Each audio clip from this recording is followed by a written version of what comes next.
To our Fan to Debate YouTube channel where we post additional public forum content along with our seasonal workshops. To sign up for our summer workshop this year, click the link in the description. Remember to subscribe to our channel where we'll post weekly content. In this video, we'll go over how to build the best constructive or case possible. So the constructive is a 4-minute speech, which means it happens by the first speaker and it's the very first thing the judge will hear from both teams, which means it needs to engage the judge right away. The best way to do this is to tell a story. Now, the story is very important to your argument, right?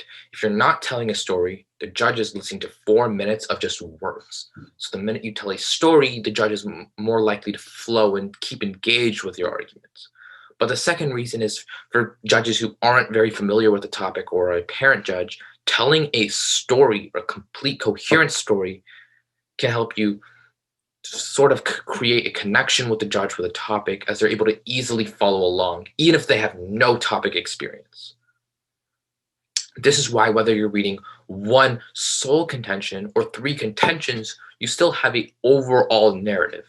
For example, the neg case on our IMF topic talked about resource dependency or just dependency in general, right? That was the overall thesis, even though there was 3 different contentions.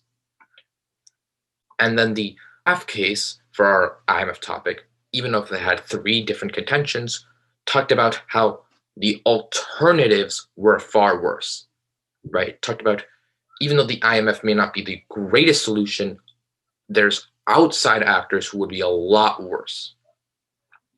So with that being said, there are 3 parts of the constructive that you need to know. The first is uniqueness, second is link, third is impact. But the most important of your constructive that goes missed by a lot of debaters is the impact scenario.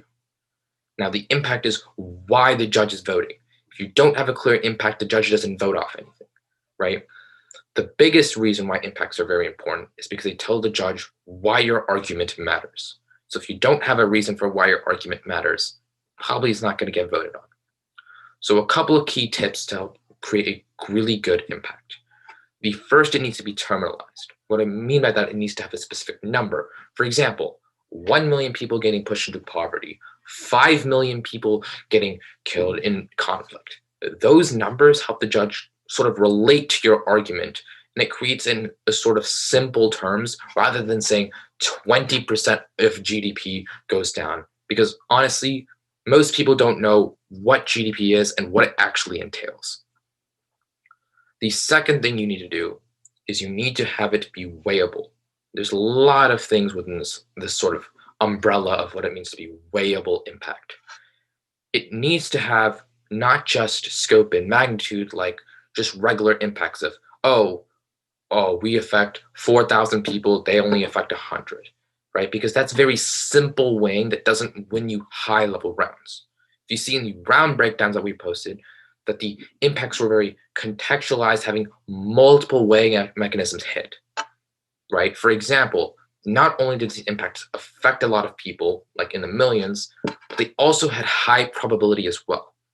Not only did they have high probability, scope, and magnitude, but they also were hitting time frame as well. That way, when weighing the arguments, rather than just getting up and saying, our argument is bigger on scope, you can give 4 or 5 reasons why your impact is more preferable. And that is a lot more convincing to a judge. So it's very important that instead of sacrificing, one weighing mechanism for the other, you sort of balance it out. So don't read extinction impacts, because the minute I hear that, I automatically know that this impact is very, very low probable, and I'm exposing that in the crossfire and then the next speech. So rather than reading 100 million people die, the minute you affirm, you kind of want to balance it out. But you also don't want something that's a very, very high probability, but very, very low in scope, where any other impact can just outweigh. Now, the third thing that it needs to have is it needs to be able to take out the general arguments from the other side.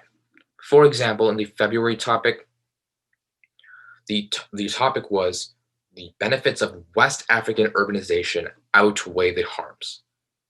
Now, this is a really crucial argument for the neg, because we ran terrorism. Terrorism is destruction of infrastructure, and it happens. It's a perceptual preemptive strike. That is a time frame and a prereq. This takes out the general AF arguments, which were normally infrastructure, whether it was healthcare infrastructure or roads or buildings for trade. Because if you don't have the infrastructure, you can't have the economic growth and poverty reduction the AF was advocating for. But even if in the high-level rounds, teams were arguing that poverty reduction reduces terrorism, we would say, well, no, here's some evidence for why that's not true. But more importantly, our impact scenario shows you that our impact happens first. It's a perceptual, fast-acting trigger, and this is the reason why within the impact. So not only does your prereq not happen because our impact happens first, it also takes out your impact. So there's a diversity in impact scenarios there. This is really important. So when mapping out the impacts, you want to do for both sides. What are the impacts for the AF? Is it trade or economic growth? And how can the neg short circuit that? And the same way applies to the AF. What are the neg impacts, and how is, as the AF team, can I take out those impacts with my own? The second aspect of this whole constructive is the uniqueness scenario. The uniqueness scenario is what's happening in the status quo. Is if you, and I always say this in rebuttal, whenever there's a flow judge, uniqueness controls the direction of link.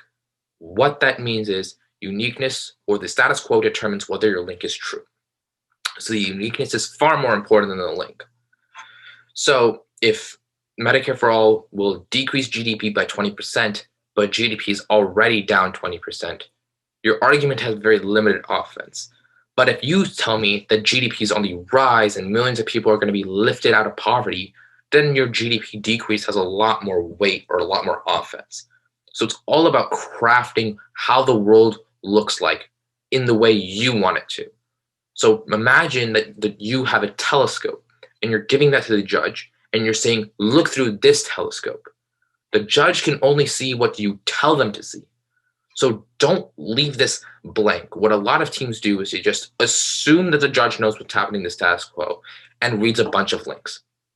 So now you're telling the judge, hey, just look at our world.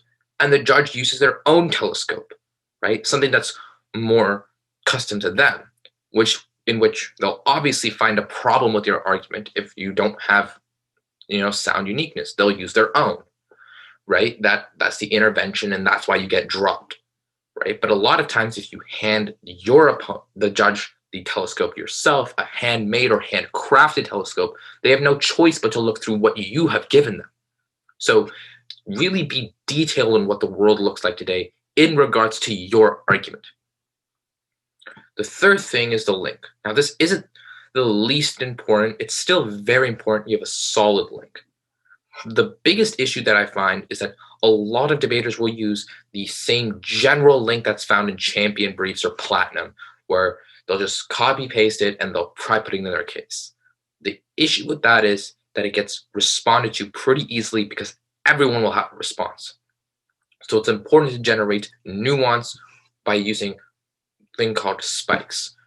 So the way a spike works is that you read a link and try to find analytical or carded responses to that argument.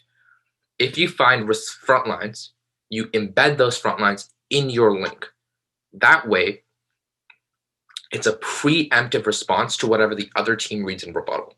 So rather than reading a new front line in rebuttal, you can just tell the judge to look what you said directly in case that refutes this argument.